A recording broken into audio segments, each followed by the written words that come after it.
देबू तब ना।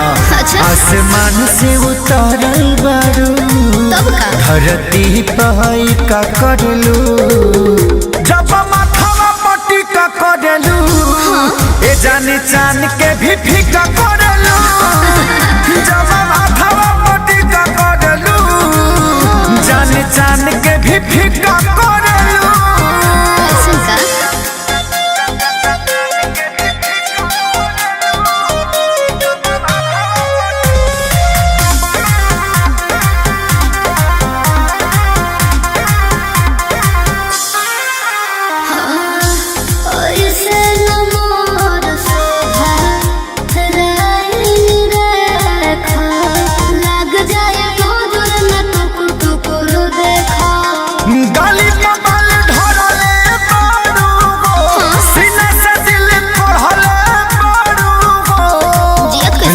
गन के बिगाड़ो तारू तू तो इना मीना डिका करलू जब माथवा पट्टी का करलू के जान चान के भी फीका करलू जब माथवा पट्टी का करलू के जान चान के भी फीका करलू।